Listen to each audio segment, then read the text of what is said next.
made some waves on Twitter with your comments. I want to bring up one tweet in particular with respect to Democrats. Dear Black America, please take your citizenship more serious.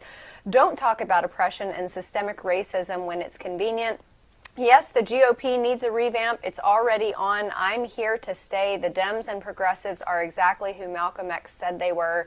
Hashtag Godspeed. Royce, you know what I find interesting is that over the last 5 years or so, a lot of modern day conservatives, America First conservatives, I think would be surprised to learn just how many quotes from Malcolm X with respect to progressives and liberals and Democrats they just might agree with. But was there a specific quote that you were talking about with that tweet?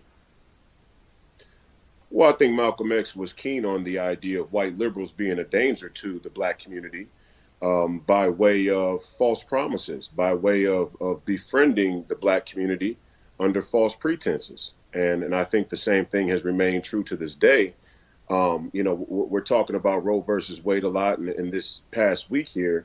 And it really troubles me to see people's lack of history, people's lack of coherent history.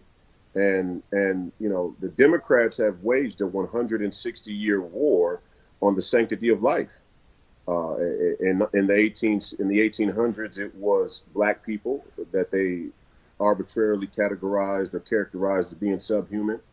Today, it's a human fetus that they're saying is not human. And it's the same attack on the sanctity of life. In between there, you could go back to Nixon and his time or his presidency. And in retrospect, we kind of see that Nixon, Kissinger, the whole crew were uniparty globalists. They weren't really conservative. They were Democrats by all metrics. And even LBJ, who was a part of the civil rights wave, bragged openly, you could say, about using that to trick Black people. So I think Black people are caught in a time capsule that is filled with misinformation about the two parties, first and foremost, but about our own history.